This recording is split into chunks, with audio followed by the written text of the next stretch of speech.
Bismillahirrahmanirrahim. Assalamualaikum warahmatullahi wabarakatuh.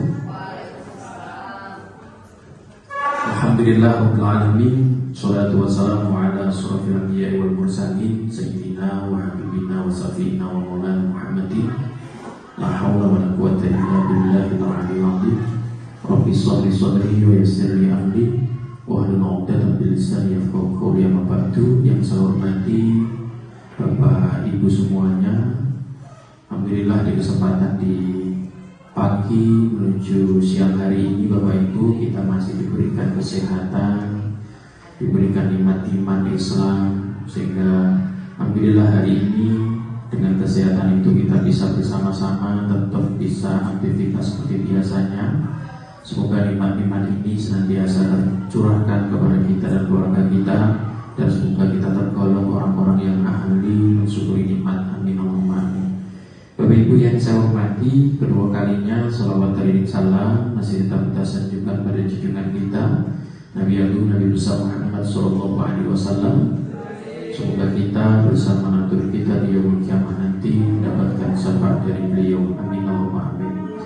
Bapak Ibu yang saya hormati, pertama saya ucapkan terima kasih atas rawatipun panjenengan semuanya di kesempatan kali ini mengganggu waktunya. Di kesempatan kali ini saya ingin berbagi praktek baik Bapak Ibu, diseminasi terkait tentang budaya positif, apa yang sudah kita terima di CGP, di kegiatan CGP, dan nanti akan kita coba kita bagikan praktek baik ini dengan semuanya. Sebenarnya kita berharap semua Bapak Ibu guru bisa mengikuti, tapi karena banyaknya agenda kegiatan hari ini sehingga kegiatan tetap berjalan, dan hari ini kegiatan kita pun juga tetap berjalan. Bapak Ibu yang saya hormati, sebelum kegiatan diseminasi ini kita mulai, marilah kita berdoa terlebih dahulu supaya kegiatan nanti berjalan dengan lancar dan sukses, dan apa yang menjadi harapan kita dimudahkan dijabah oleh Allah Subhanahu wa taala. Amin Allahumma amin. Berdoa mulai.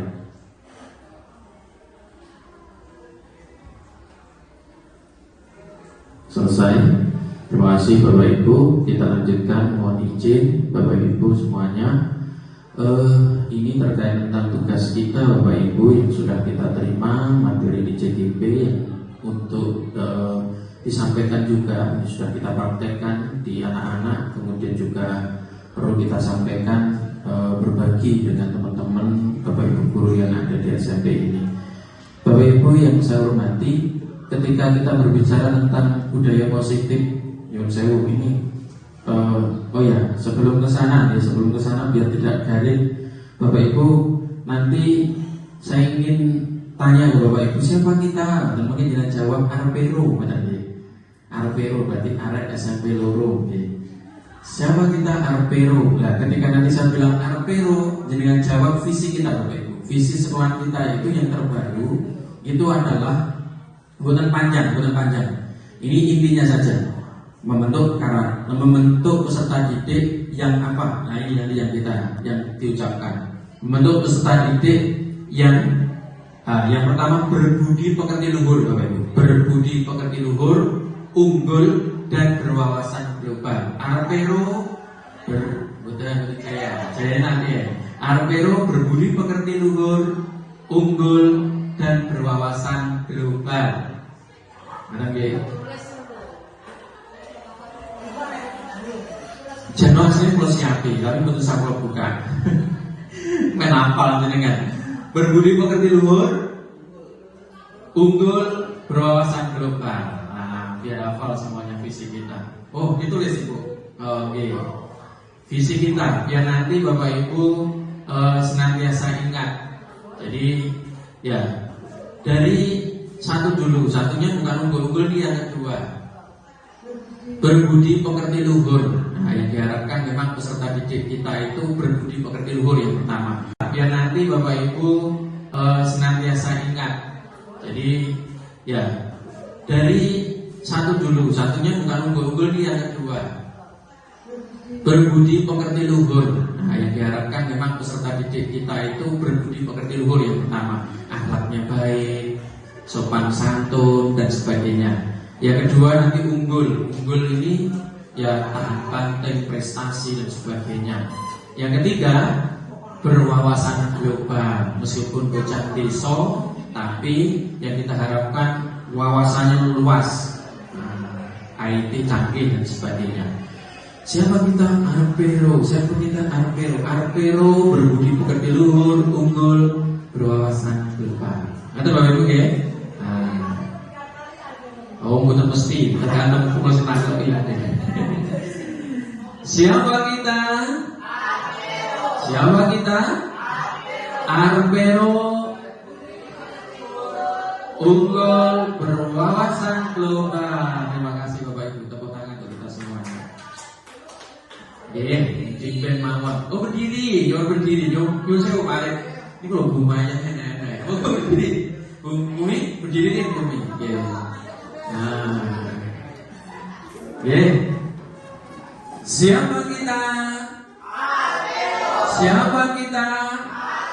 Arpero,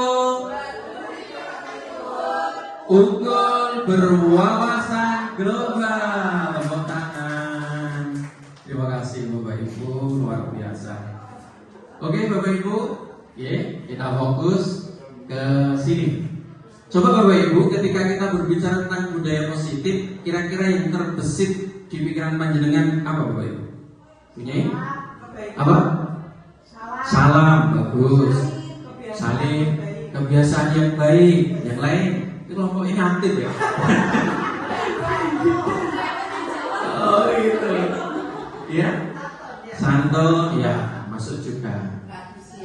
Tradisi yang baik. Oke, nggak ada yang salah. Kita akan coba mengupasnya Bapak Ibu. Ini nanti akan coba kita uraikan konsep inti budaya positif Bapak Ibu. Ini ada perubahan paradigma belajar, disiplin positif, nilai-nilai kebajikan, kebutuhan dasar manusia, motivasi perilaku manusia, posisi kontrol guru, keyakinan kelas, kemudian segitiga restitusi. Nanti akan coba kita bahas. Bapak Ibu yang saya hormati, selanjutnya pembahasan yang pertama kita pembelajaran dengan paradigma baru. Nah, mungkin Bapak Ibu yang selama ini sebelum kita kedatangan para teman-teman dari CDP, Brosita, dari GP ya, Brosita, Pak Ferry, mungkin pembelajaran kita sebelumnya itu rata-rata masih secara umumnya, standar secara umumnya biasanya masih terpusat pada guru, benar Pak Gede? Atau bahasanya teacher center. Tapi alhamdulillah untuk saat-saat ini kita sudah mencoba bagaimana semuanya bisa terpusat pada siswa atau student center. Jadi di sini pembelajaran dengan paradigma baru ini, merupakan pembelajaran yang dirancang berdasarkan prinsip pembelajaran berdiferensiasi, sehingga para peserta didik belajar sesuai kebutuhannya berdasarkan tahap perkembangan sesuai psikologi modern untuk mewujudkan profil pelajar Pancasila.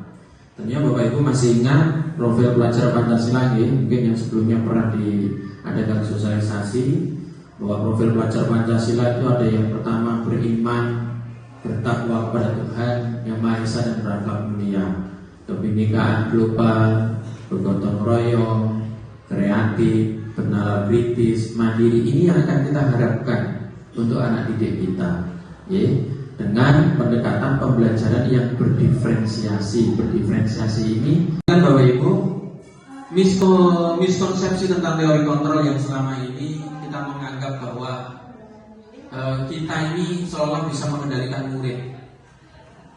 Itu adalah sebuah ilusi Bapak Ibu. Jadi kadang kita menganggap murid itu manut sama kita. Nah itu kita menganggap bahwa berarti kita ini bisa mengontrol murid. Padahal kadang murid itu melakukan itu karena takut kepada kita. Dan ketika kita tidak ada, kadang mereka masih melakukan. Jadi contoh, bajunya dimasukkan. Setiap tahun kita selalu dimasukkan. Tapi nggak ada kita dikeluarkan. Ini masih ilusi. Kemudian selanjutnya ilusi selanjutnya Bapak ini kita mengubah paradigma stimulus respon ke pendekatan teori kontrol. Nah, ini coba akan kita kupas. Selama ini pemikiran-pemikiran kita ini rata-rata pakai teori yang awal, stimulus respon tentang dunia ini. bagaimana Yang selama ini tentang realitas kebutuhan kita sama. Kita menganggap bahwa kebutuhan setiap anak itu sama. Kadang-kadang kita pikir. Tapi ternyata teori ini sebenarnya, teori kontrol tentang dunia itu realitasnya kebutuhan kita itu berbeda. Antara Pak Ki dengan Pak Arif tentunya berbeda. Gitu Pak. Nah, kita karena menganggap bahwa kebutuhan anak selama ini kita menganggapnya itu kebutuhan anak sama. Semua orang stimulus respon tentang dunia, semua orang melihat hal yang sama.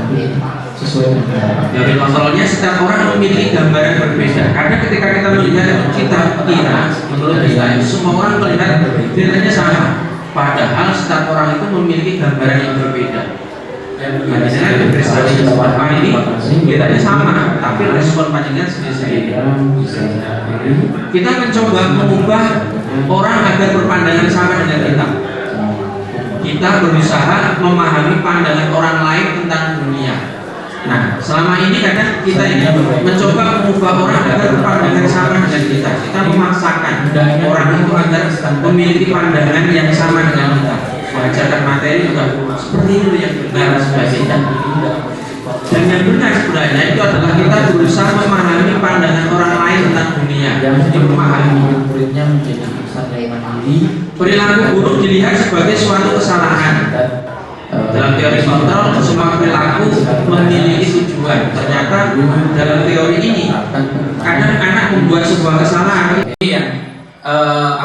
Perilaku buruk dilihat sebagai suatu kesalahan. Kadang ketika kita melihat seorang anak kita sedang tidur, itu kan kalau dalam kelas mungkin sebuah kesalahan. Kadang kita langsung menghukum, sampai tidur aja dalam kelas, pusat sana dulu 10 kali. Nah, kita tidak tahu tentang keadaan yang sebenarnya seperti apa. Ternyata dia ngantuk. Mungkin karena di malam harinya bantu ibunya membuat makanan yang dijual pagi hari untuk kebutuhan sehari-hari. Kadang kita tidak tahu demikian, hanya melihat sekilasnya saja.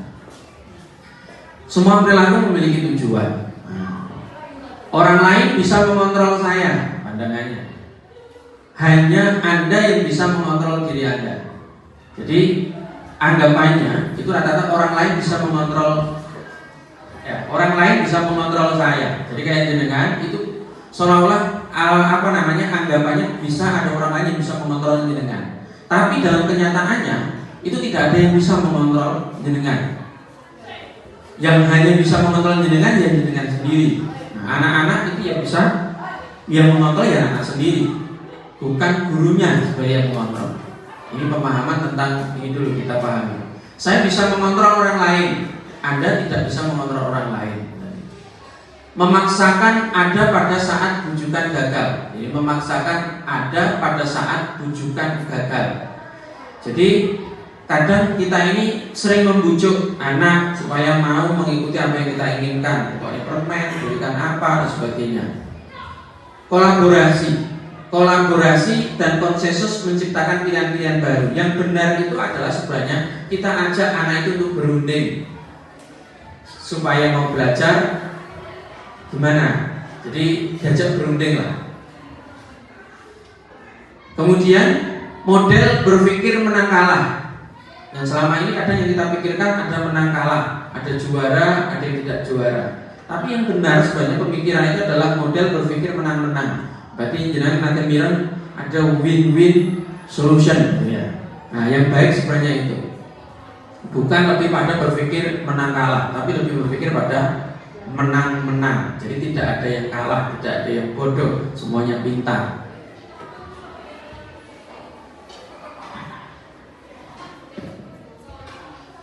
Jaringannya ini ya. Bentar. Di post dulu Mas. Masih pakai juga kata-kata yang tidak positif. Contohnya, ya kalau yang tidak positif itu tidak boleh datang telat. Nah ini kan negatif kata-katanya. Meskipun sebenarnya baik. Nah, seharusnya kan tepat waktu. Sesuai dengan kondisi kelas dan sekolah agar lebih mudah diterapkan. Nah, jadi kelas tadi menginginkan seperti apa? Semua warga sekolah kelas dilibatkan saat membuat keyakinan kelas. Jadi mereka yang seperti apa kemudian dirumuskan, disepakati bersama, ditandatangani, kemudian dilaksanakan bersama-sama. Selanjutnya tadi yang kita singgung tentang restitusi Bapak Ibu ketika menyelesaikan sebuah permasalahan. Restitusi itu segitiga restitusi Bapak Ibu, namanya segitiga yang di dalamnya ada menstabilkan identitas, ada validasi tindakan yang salah, ada menanyakan keyakinan.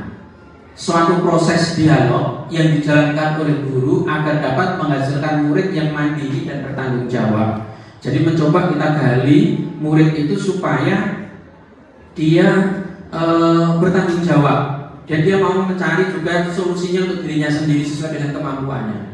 Nah, jadi seperti itu. Yang pertama tadi adalah ini, menstabilkan identitas. Ya, menstabilkan identitas. Di sini berdasarkan prinsip membuat kesalahan adalah bagian dari proses pembelajaran, menggeser identitas gagal menjadi identitas sukses. Di sini kita akan mencoba bahwa orang berbuat kesalahan itu lumrah, wajar. Bapak Ibu tentunya juga pernah buat kesalahan ya. Nah, tapi kita menjadikan kesalahan itu nanti menjadi bagian dari proses pembelajaran, sehingga kedepannya anak itu menjadi tertib. Nah ini dengan kata-kata berbuat salah itu wajar, nah. Tidak ada manusia yang sempurna. Ibu bapak juga pernah melakukan itu. Kamu berhak merasa begitu. Nah, ini menstabilkan identitas supaya anak itu tidak merasa apa? Disalahkan. Dari pertama yang dilakukan ini menstabilkan identitas dulu. Oh iya ya, lumrah bagi sebagai manusia. Kemudian setelah itu validasi tindakan yang salah. Ini di sini dalam prinsip ini nanti berdasarkan prinsip setiap perilaku berupaya memenuhi suatu kebutuhan tertentu. Guru akan bergeser dari pemikiran stimulus respon menjadi proaktif. Awalnya kamu harus seperti ini, nah, seperti ini. Nah, tapi ini mencoba digali dari potensi anak. Mengenali dan mengakui kebutuhan murid akan memperbaiki hubungan dengan murid. Kalau kita melakukan ini, tindakan validasi ini, kita akan lebih dekat dengan murid. Kata-kata biasanya bisa dipakai. Kamu pasti punya alasan, nak, mengapa kamu melakukan hal itu? Mengapa kamu telat? Dia bisa menjawab, Bu, saya tadi bangun kesiangan, banyak bocor. Jadi kita tidak langsung menghakimi, tidak mengetahui latar belakangnya apa, langsung menghukum mereka. Padahal kamu bisa melakukan hal yang lebih buruk daripada ini ya. Jadi kata-kata padahal kamu bisa melakukan yang lebih buruk daripada ini ya. Ini juga bisa masuk validasi. Kamu melakukannya karena mempertahankan sesuatu yang penting tentunya bagimu. Nah, kadang mungkin anak itu buat jahil temennya. Nah, kita nanti bisa mengatasi dengan ini. Ambil pulpen temennya.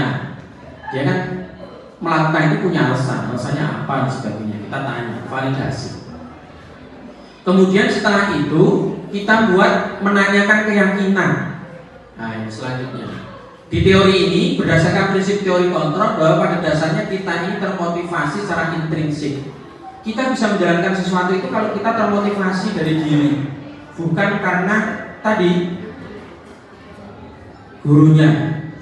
Contoh karena seumpama Bu Rosita menangani anak yang telat, karena ada Bu Rosita akhirnya seorang anak ini tidak telat besoknya. Tapi ketika Bu Rosita tidak ada, siswanya telat. Ini karena bukan dari intrinsik, dari diri sendiri. Nah, menanyakan keyakinan ini supaya apa muncul nanti ada dorongan dari dirinya, kesadaran diri. Murid akan diberi pertanyaan-pertanyaan bermakna untuk memunculkan motivasi secara intrinsik. Ini nanti. Kemudian mampu mengaitkan keyakinannya dengan tindakan yang salah. Contohnya, apa keyakinan kelas kita? Diingatkan kembali. Apa keyakinan kelas kita? Nah, tidak boleh datang telat, Bu. Nah, berarti sudah tahu kan kesalahannya apa? Ingat kan? Nilai-nilai apa yang telah disepakati bersama? Di dalam kelas kita kesepakatannya apa? Hadir tepat waktu, seperti apa gambaran kelas ideal menurut kamu? Jadi kita tanya, menurut sampean kelas yang baik itu seperti apa? Ya, ini bukan kelas kalau semua telat tadi. Anak yang baik itu seperti apa? Ya datang tidak telat, Pak. Datang tertib, tepat waktu. Nah, terus kalau kamu pengen jadi yang ideal seperti itu, kira-kira apa yang ingin ini? Kamu ingin menjadi orang seperti apa dulu? Apa yang ingin sampai lakukan? Apa yang akan sampai lakukan supaya tidak telat? Pak pasang alarm. Terus kemudian apalagi, kalau alarmnya nggak nyala, saya minta ibu akan bangunkan saya. Nah, jadi kita menggali potensi dari anak. Saya kira itu Bapak Ibu. Kemudian ini salah satu contoh ya, salah satu contoh penerapan segitiga restitusi yang coba kita terapkan ke anak didik kita. Ini kita mencoba penerapan segitiga restitusi. Ini ada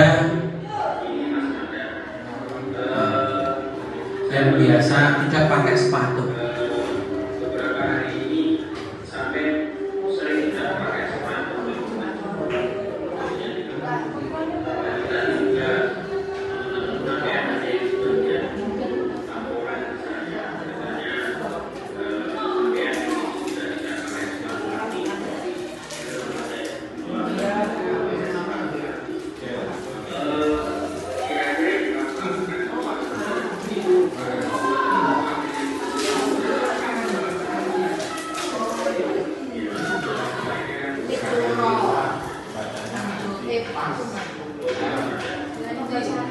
Selanjutnya Bapak Ibu, untuk ini dalam penerapan program disiplin positif, hendaknya guru memiliki standar kepribadian, profesional dan sosial yang baik, di mana guru mampu merefleksikan diri dalam posisi kontrol saat ini.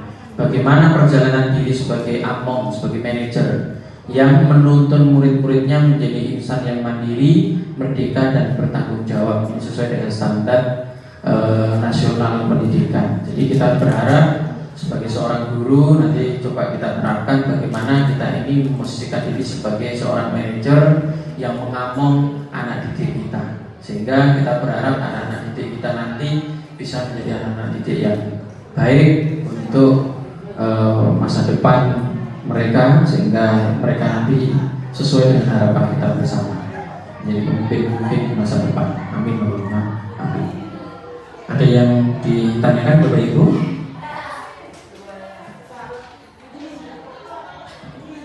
Oke, kalau sudah paham, terima kasih Bapak Ibu. Mohon maaf, saya kira bisa saya akhiri. Terima kasih atas waktunya. Akhiran wallahu muwaffiq. Assalamualaikum warahmatullahi wabarakatuh.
Waalaikumsalam warahmatullahi wabarakatuh. Istirahat Mas Mada. Kamu tahu nggak hari ini saya panggil ke sini? Tidak tahu. Ini Mas Mada. Saya melihat beberapa hari ini sampai sering tidak pakai sepatu di lingkungan sekolah, khususnya di kelas. Dan tadi juga teman-teman sampean ada yang sebagian laporan ke saya, katanya sampean hari ini juga tidak pakai sepatu lagi. Benar Mas Mada ya? Oh, tidak pakai sepatu lagi. Kira-kira yang kamu lakukan ini Mas Mada itu akan membuat temanmu akhirnya tiru-tiru terhadap apa yang sama lakukan atau tidak Mas Mada? Tiru-tiru. Iya, akhirnya akan tiru-tiru Mas Mada. Oke Mas Mada. Sampai melakukan ini sering tidak pakai sepatu dan sebagainya ini, kenapa Mas Mada? Apa kakimu sakit atau seperti apa? Panas, angkep, dan mungkin ribet juga mungkin Mas Mada. Ya memang sih Mas Mada. Jadi di situasi yang panas, yang cuacanya yang begitu luar biasa ini, kalau saya mungkin menjadi sampean, di posisi sampean, mungkin saya akan sama seperti sampean. Mungkin saya tidak pakai sepatu. Tapi Mas Mada, bagaimanapun itu kita di lingkungan sekolah kan. Ya meskipun ribet dan sebagainya, meskipun panas, kita seharusnya tetap bersepatu kan gitu. Oke gini Mas Mada, sampai sering tidak pakai sepatu ini sudah mulai kapan? Awal naik kelas 8. Awal mulai kelas 8, berarti ya sudah cukup lumayan lama Mas Mada ya. Alasan sampai melakukan itu kenapa tadi? Selain mungkin ungkep, itu ada alasan lain Mas Mada? Malas. Oh, saya itu malas ya, karena ribetnya tadi mungkin. Sekarang coba gini Mas Mada, sampean pikirkan di lingkungan sekolah ini kira-kira lebih pantas mana? Sampai memakai sepatu atau sampai nyeker? Bersepatu. Baik. Kalau gitu tindakan sampai untuk melepas sepatu dan lebih memilih nyeker, apakah itu sudah sesuai dengan keyakinan kelas yang ada di kelas sampean dan sudah kita sepakati bersama yang sudah kita buat itu? Belum, Pak. Belum, berarti tidak sesuai Mas ya? Kalau memang tidak sesuai, menurut sampean kesepakatan yang mana yang sampean lakukan? Kerapian atau kelengkapan memakai seragam sesuai peraturan sekolah itu ya. Bagus betul. Terus sekarang menurut Mas Mada, memakai seragam sesuai peraturan sekolah itu penting atau tidak? Penting. Kalau penting Mas Mada, menurut sampean keyakinan kelas, dari keyakinan kelas yang ada, dari keyakinan sekolah kita yang ada, kira-kira apa yang nanti ke depan yang ingin sampean lakukan?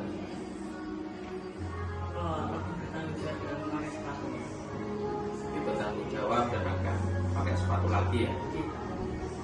Baik. Berarti di sini saya perkuat kembali. Bersediakah Mas Mada memperbaiki masalah ini? Bersedia. Baik.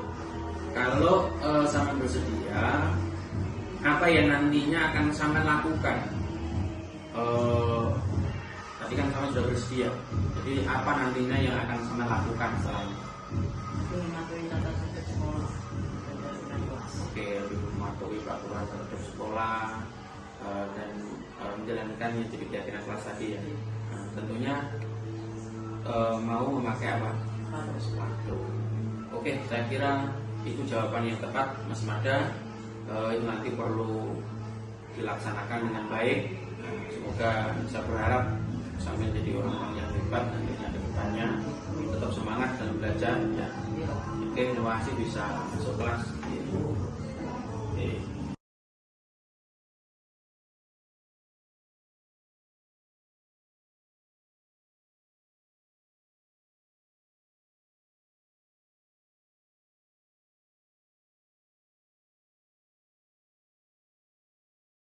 warahmatullahi wabarakatuh. Apa kabar anak-anak semuanya? Ya, pagi hari ini sehat?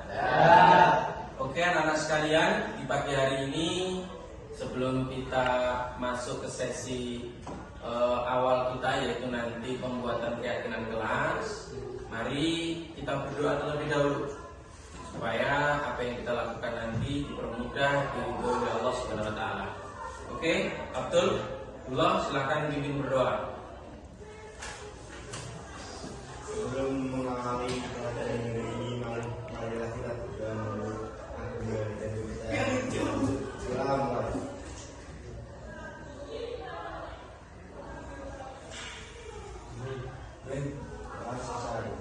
Oke, terima kasih anak-anak. Oke, coba anak-anak perhatikan di depan.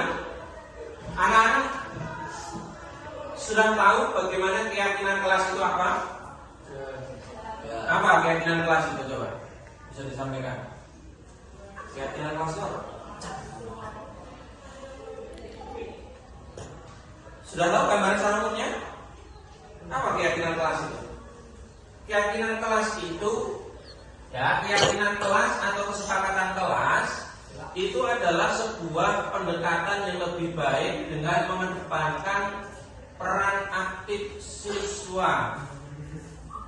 Ya, sekali lagi, sebuah pendekatan yang lebih baik dengan mengedepankan peran aktif siswa.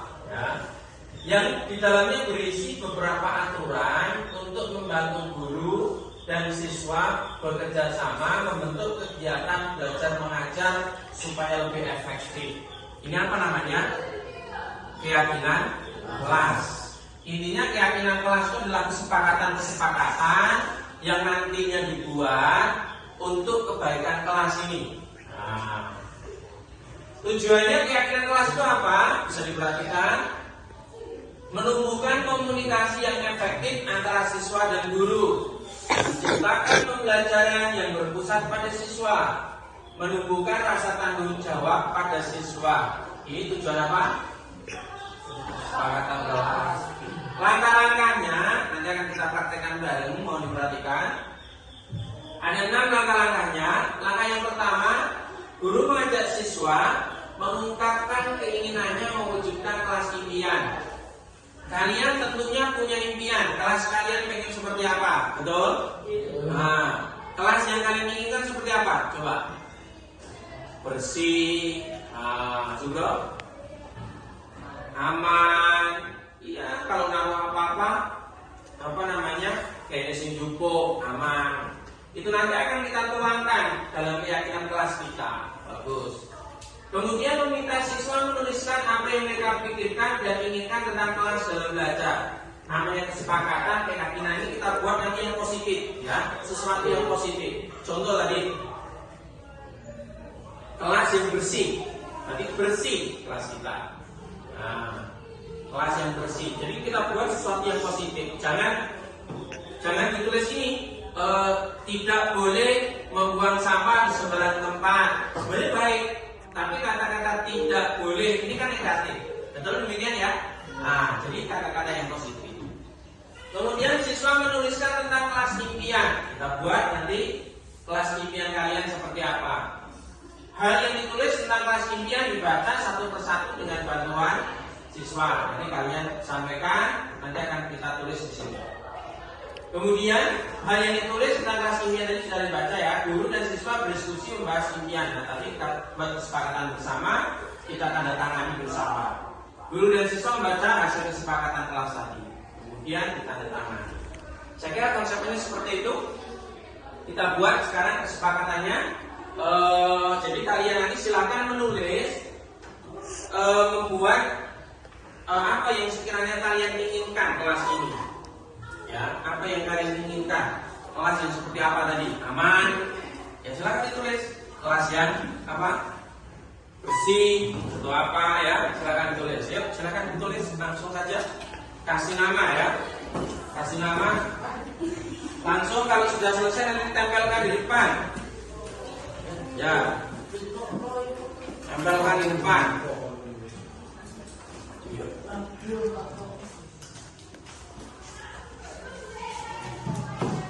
Langsung ditulis ya.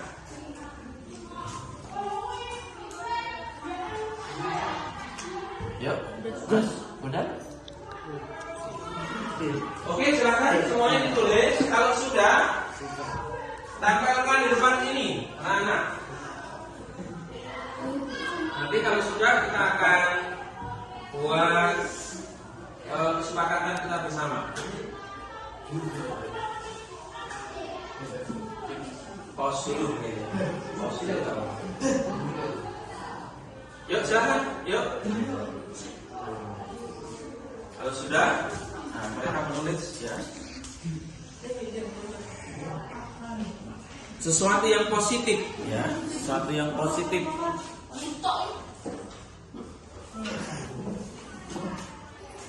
Jadi aman, kelas yang aman, kelas yang apa?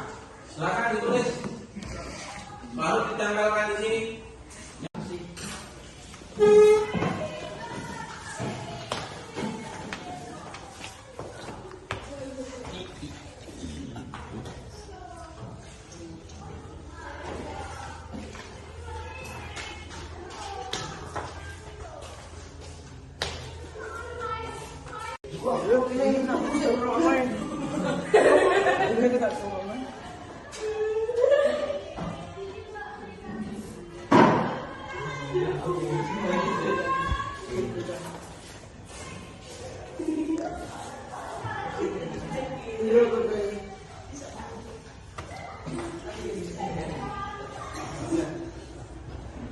Sudah? Oke, kita bahas keyakinan kelas dan kesepakatan kita bersama yang sudah kalian tulis. Coba ini dari Elvira, dari sahabat kita bersama. Elvira menyampaikan yang dia inginkan kelas kita ini nyaman, bersih, damai, tertib, aman. Luar biasa lengkap ya. Ini dari Silia, ya. Aman, tertib, damai, bersih, berprestasi. Nah, nanti akan kita tulis, kita jadi kesepakatan bersama. Dari Karin, ya, Mas Abdul, perhatikan, di kelas yang damai, tidak ada pertengkaran. Nah, ini berarti negatif ya, kalau tidak ada pertengkaran disebut baik. Berarti tidak ada pertengkaran, ini positifnya apa? Damai, ya, damai. Nah, damai. Kelas yang kompak, kompak. Terus kemudian tanpa nama, bersih, aman, suasana tenang. Nah, Abdul, sejuk, ramah, tamah, tidak telat saat masuk kelas, berarti aktif. Nah, aktif. Kalau negatifnya tidak telat, tapi positifnya aktif. Oke, bagus. Dari Mas Sugro, aman dan bersih. Mas Bondan, nyaman dan aman, tertib dalam berpakaian. Bagus. Mas Bayu,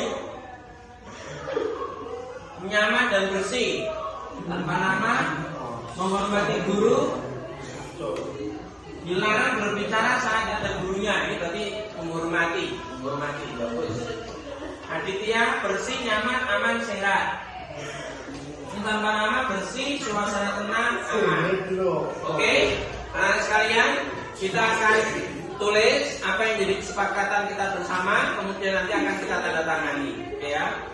Terus Pak. Silakan bisa maju ke depan, kita tanda tangani kesepakatan kita bersama. Nama. Langsung silakan disusun.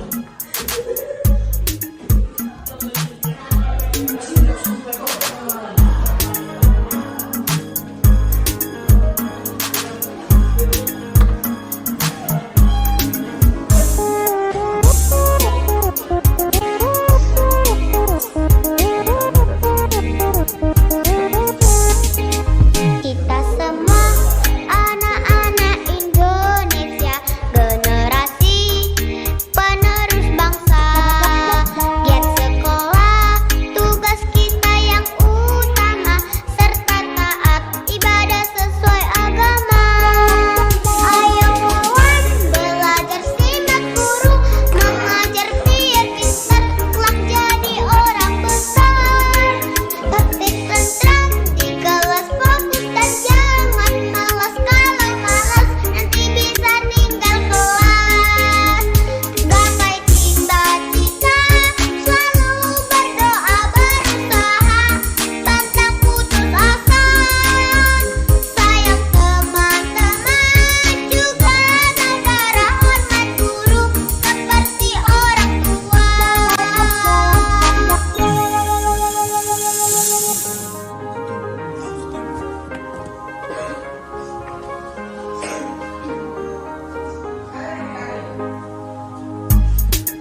keyakinan kelas kita bersama sudah kita bentuk, dan dari kesepakatan-kesepakatan kita tadi akhirnya kita simpulkan. Itu yang pertama adalah keyakinan kelas 9A, yang pertama kelas bersih. Jadi kita mengharapkan, menghendaki kelas kita bersih dan nyaman, ya, kelas kita bersih dan nyaman. Kemudian yang kedua, situasi yang damai, dengan siapa saja damai, tidak ada masalah apa-apa, tidak ada pertengkaran, itu damai. Yang ketiga adalah aman dan tertib. Kelas kita aman, menaruh barang apapun aman, dan situasinya tertib. Yang keempat, aktif dan saling menghargai. Aktif dengan siapa saja saling menghargai, dengan gurunya, dengan antar teman, saling menghormati, saling menghargai. Yang kelima, saling mensupport. Ketika temennya ada masalah, saling membantu, ya, nah, mengingatkan dan sebagainya. Ini tadi sudah kita sepakati bersama dan kalian juga sudah menandatanganinya. Jadi sekali lagi saya sampaikan ke sampean, ini bisa kita sepakati anak-anak ya. Nah, ini akan kita jalankan selama kita berada dalam kelas ini. Terima kasih. Demikian yang bisa saya sampaikan. Mohon maaf. Assalamualaikum warahmatullahi wabarakatuh.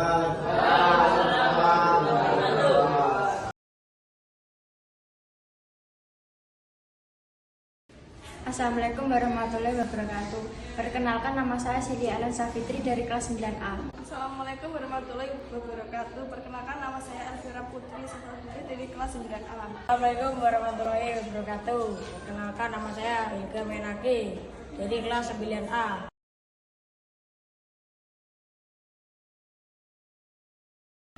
Bahagia, Senang. Bahagia dan senang.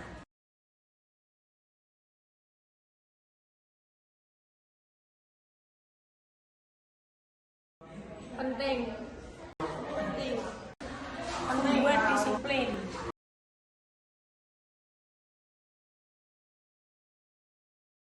menumbuhkan kesadaran diri, Menumbuhkan rasa tanggung jawab. Membuat disiplin.